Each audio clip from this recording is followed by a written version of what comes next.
vamos a dar paso a nuestro buen amigo y muy conocido doctor Rajab Al-Ghamel. Es doctor en medicina, como todos sabemos, dirige la Fundación Médico-Odontológica que lleva su nombre. Fue el primer imán de España y quien fundó también la primera mezquita. Cercano y comprometido con las personas que a él le acuden y al cual se le tiene un gran respeto. Los que conocemos su trayectoria sabemos su valía y su potencial humano. Con vosotros, Rajab.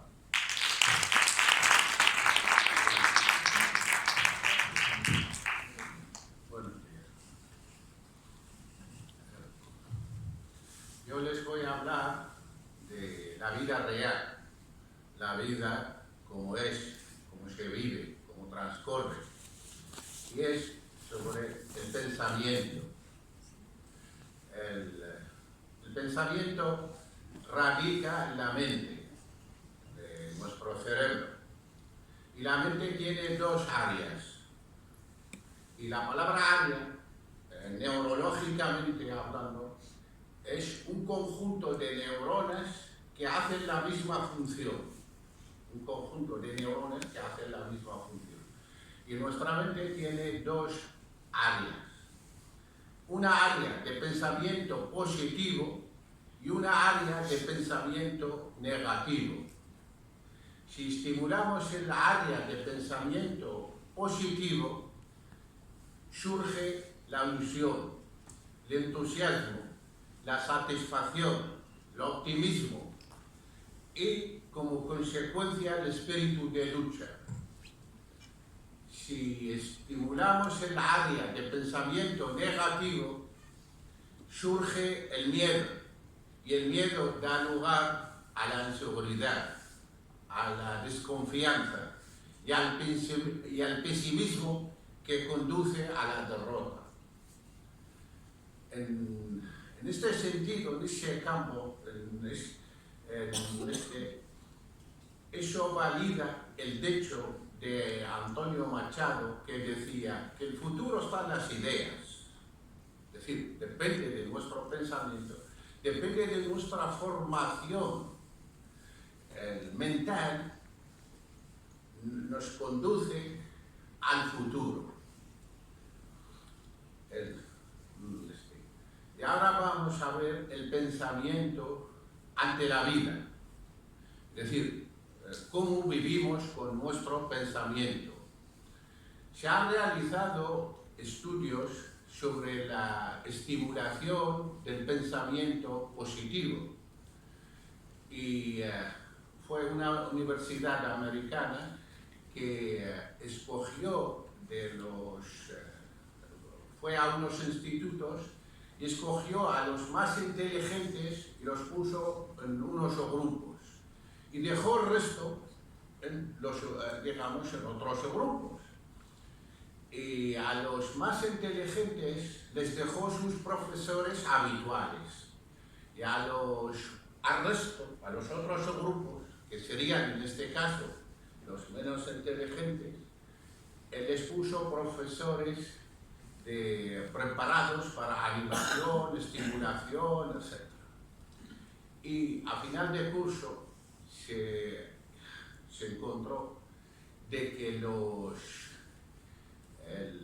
grupos normales, vamos a llamarlos así, con profesores de animación, de estimulación, etc., tenían mucho mejor rendimiento docente, escolar o docente, que los más inteligentes.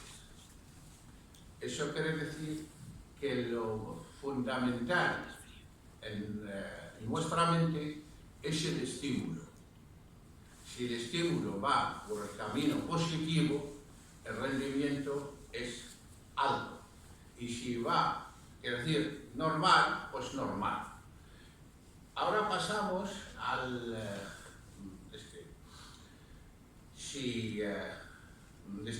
pasamos a la vida real, a la vida práctica. Y es en un español, para los años 60, fue a Estados Unidos y hizo un estudio sobre la estimulación.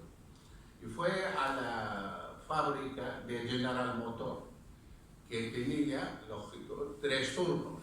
Y entonces, después de hablar con la empresa, etc., dejó el primer turno como está. Y el segundo turno le puso encargados que los prepararon para que sean duros. Es decir, el trato duro, serio, etc. Y otro les preparó unos encargados que sean amistosos, cariñosos.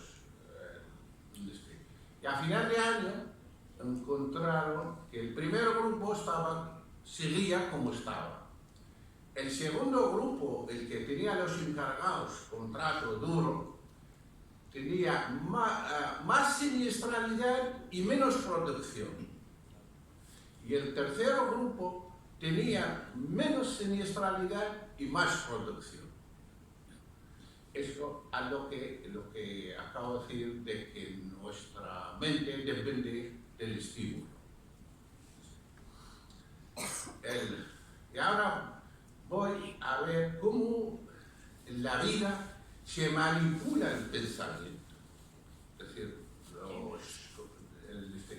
cómo, digamos, de los más preparados, de los, como en este caso, los encargados, etc., o de los a nivel social, etc., cómo se manipula el pensamiento.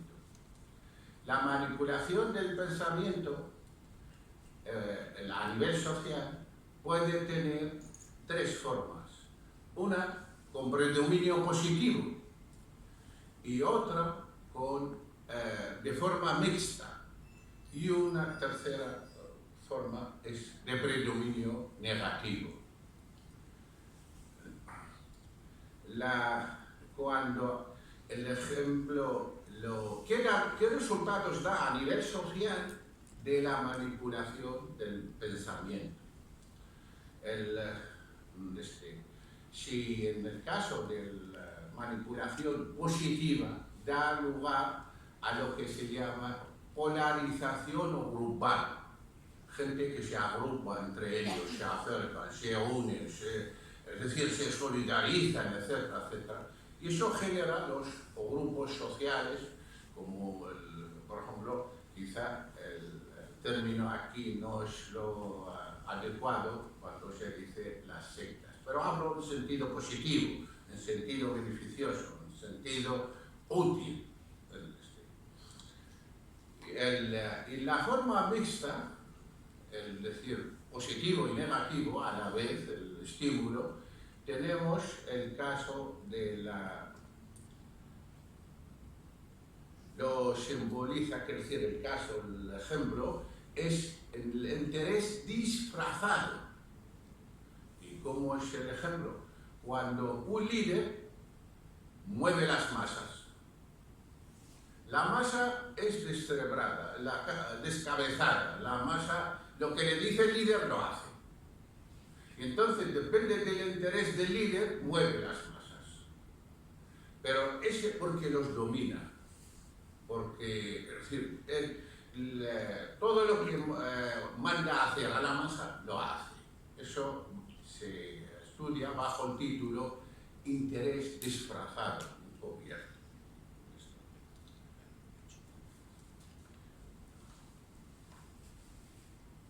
Y cuando se manipula el pensamiento con predominio negativo, surgen o nacen los grupos fanáticos. Los grupos fanáticos no son enfermos, sino les han conquistado y poco a poco los han llevado a más. También tenemos pensamientos específicos, es decir, destacados, característicos, especiales. ¿Y cuáles son? Es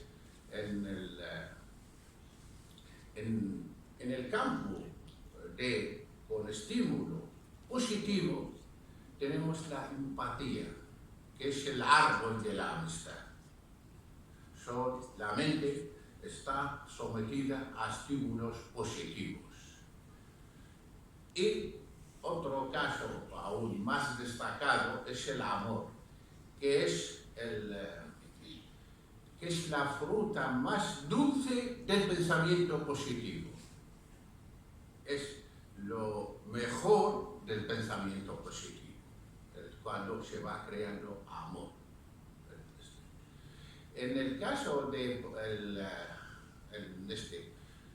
casos específicos, característicos de pensamiento negativo, tenemos el racismo, que es la exteriorización del pensamiento negativo, la práctica del pensamiento negativo. En el racismo, el racista es el individuo, no el pueblo. El pueblo vive su cultura, sus valores, etcétera, etcétera, su estructura social, esto. Y cuando se introduce un individuo y no se integra, entonces queda aislado. Ese en el que no, es decir, es en el que no se ha integrado. El pueblo no se va a integrar a un individuo, es el que no se ha integrado. Entonces el racista es el individuo, nunca el pueblo, nunca el pueblo. El individuo es el racista, que muchas veces dicen, tal, son racistas. No, es el individuo, es el racista. Y otra forma característica de pensamiento con predominio negativo es el odio, que es la intoxicación, es la toxicidad del pensamiento negativo. Es decir, no entra en el terreno de enfermedad, de patología, sino es una forma de intoxicación de la mente por pensamiento negativo.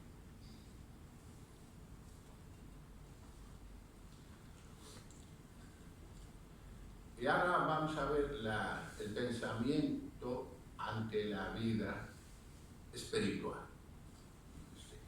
A lo largo de la evolución humana han ido surgiendo términos que con el paso del tiempo se han convertido en conceptos que forman parte de la cultura espiritual. Vamos a enfocar algo de luz a los más destacados. El alma. El alma nació de la filosofía, es decir, empezando desde la existencia del ser humano, nació de la filosofía y señala el concepto de vida, de que esa persona está viva o no está viva. Posteriormente las religiones lo relacionaron con la existencia, de manera que la persona deja de existir cuando el alma abandona el cuerpo. Entonces la persona deja de existir. Todas las religiones lo relacionan con la existencia. A nivel social, el alma se relaciona con la conducta, de manera que a las personas duras o poco asequibles al trato, dicen, es un desalmado, si no tuviera alma, o en buena alma, es decir, es persona muy tratable, muy cercano, muy cariñoso, etc. En el mundo de la psicología, el alma es reflejo del sentir de la vida. De forma, lo llamamos, es el estado de conciencia, es decir, el estado consciente, el estado de vida. Y otro punto del pensamiento pensamiento espiritual es la felicidad. Si nos preguntamos, ¿qué es la felicidad? La felicidad es el sentimiento de satisfacción del ser humano. El ser humano no busca la felicidad en sí, sino un motivo a ser feliz. Es decir, la persona, ¿cómo va a caminar? ¿Cómo alcanza la felicidad? No es algo concreto para ir a cogerlo, sino necesita un motivo para ser feliz. También lo llaman el sentido de la vida, es decir, una dirección, un objetivo y caminar hacia él. Ese es el que le llevará hacia la felicidad.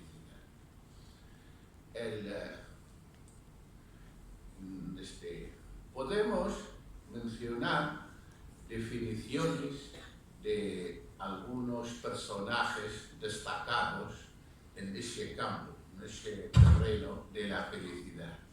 Y es, por ejemplo, Séneca. Séneca decía, la felicidad radica en el estómago. Porque en su época se pasaba hambre. Y entonces el sueño de un ser humano es comer. Es decir, liberarse del hambre. Por eso, digamos, la ha definido, ha concretado el concepto de felicidad de que radica en el estómago. Jean-Paul Sartre dijo, la felicidad nace de la libertad. Es decir, de que el ser humano no se sienta perseguido, no sienta peligro, es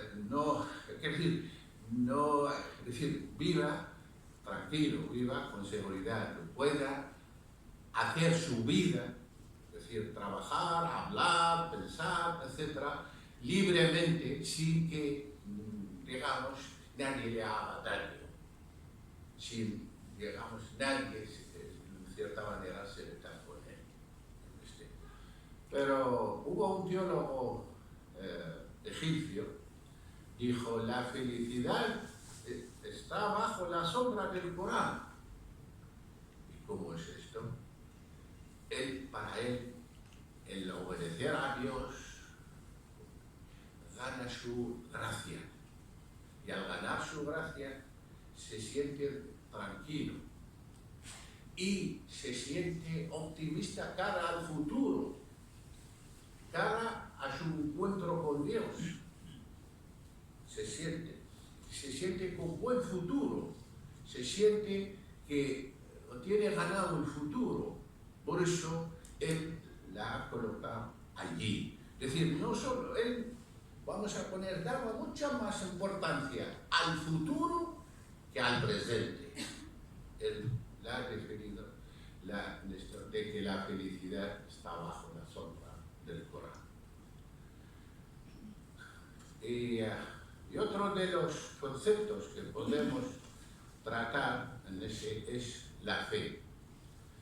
La palabra fe, digamos, etimológicamente o literariamente, es creer en algo determinado.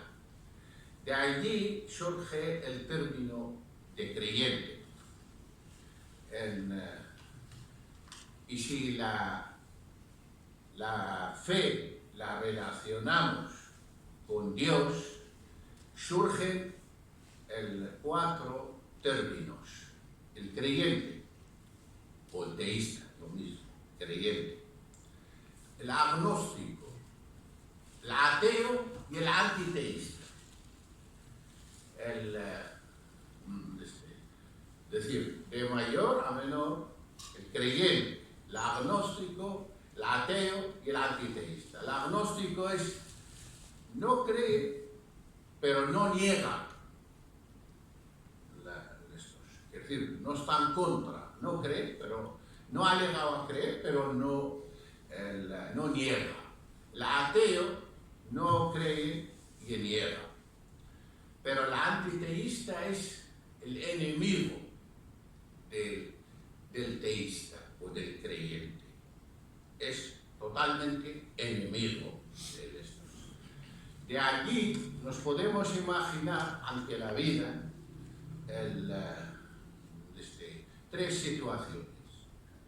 Cuando un teísta dialoga con otro teísta, eso enriquece, porque cada uno aporta lo que tiene. Y si un teísta discute con un ateo, esto estimula, porque cada uno ve el otro dónde está. Pero lo desagradable es cuando un teísta tenga que escuchar a un antiteísta, porque el antiteísta lo que busca es humillar, agredir, etcétera, etcétera, de esto.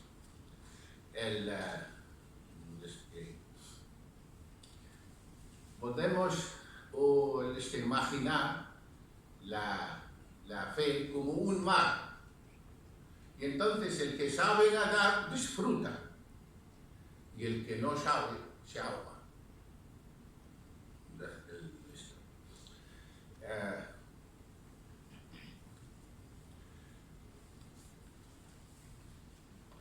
Ejemplo de antiteísta, es decir, ¿quién es el antiteísta? Todos nos preguntamos, ¿quién es el antiteísta? ¿Y por qué es desagradable escucharlo? El ejemplo de antiteísta tenemos el Lenin, que se autoproclamó psiquiatra y diagnosticó a todos los intelectuales creyentes como drogadictos, al establecer de que la religión es el opio del pueblo. Él se ha atrevido, es decir, ha tenido atrevimiento, se ha atrevido a colocarse, es decir, como si fuera un psiquiatra, y establecer diagnósticos a toda la humanidad creyente, a todos los intelectuales creyentes, como si fueran drogadictos. Claro, porque si la religión, es el opio del pueblo, pues claro, los creyentes, aunque sean intelectuales, ya pueden ser lo que fuera el grado que sea de intelectualidad, son drogadictos.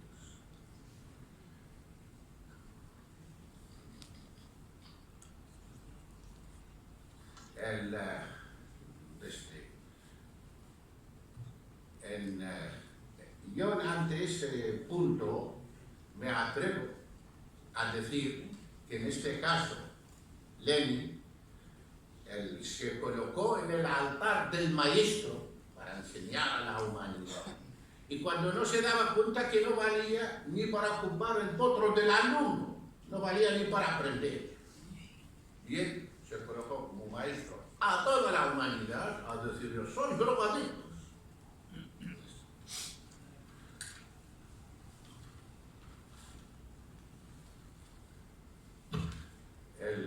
Pasamos a otro punto de pensamiento espiritual, y es el perdón. ¿En qué consiste el perdón? ¿Qué es? El perdón consiste en superar el enfado. Si yo estoy enfadado con alguien y lo supero, he hecho acto de perdón. Es decir, yo he eliminado este enfado. Perdón es superar el enfado. Es el proceso de desintoxicación del enfadado. Es una higiene emocional. Uno se libera, deja de ser prisionero de su enfado. Una higiene emocional. Para liberarse de la rabia, porque el enfado va generando rabia continuamente. El perdón no es una condonación del enfadado al culpable, no es que sino es un regalo de su mente a su fondo emocional. Es decir, el perdón es para el bien de la persona enfadada.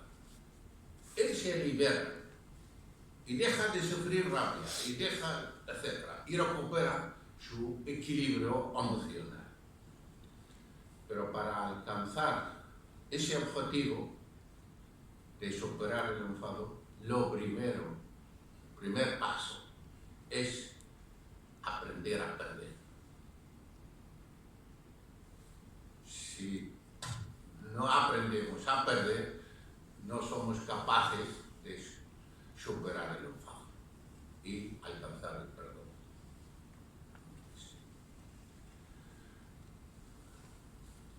El otro punto que aquí solo le hago mención es la gratitud divina y el castigo del pensamiento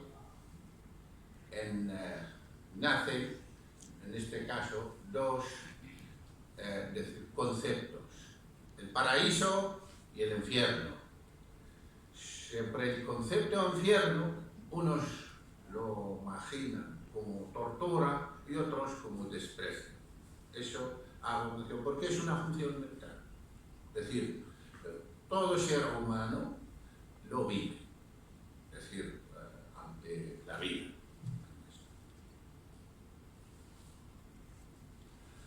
Y pasamos a otro concepto que nos toca a todos, es la muerte.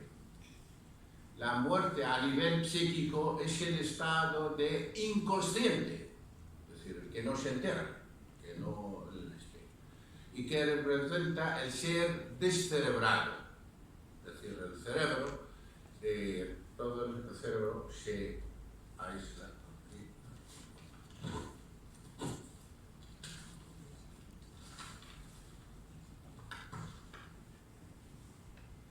Desde aquí, desde esta línea, desde estos, todo cuando no funciona.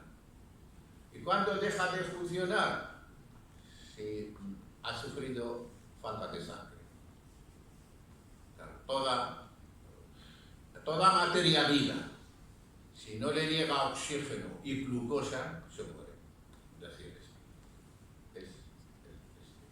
pero las funciones vitales no están en el cerebro, están en el centro neurovegetativo.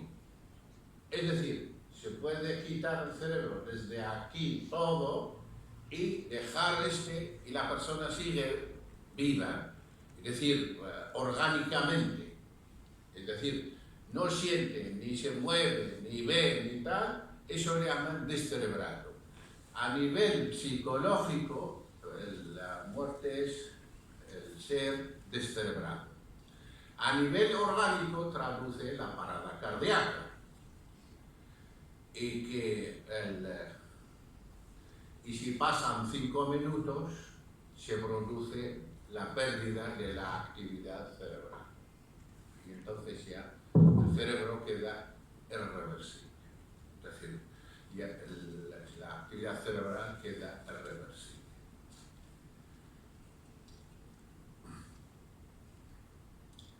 Y a nivel biológico, ¿qué es la muerte?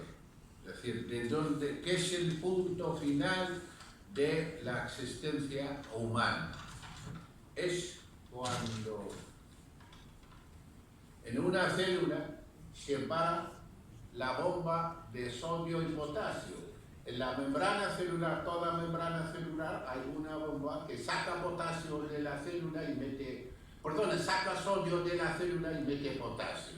Si esa bomba se para, ya no hay actividad biológica ninguna, no hay fenómeno biológico ninguno. Y el cuerpo se queda materia inerte.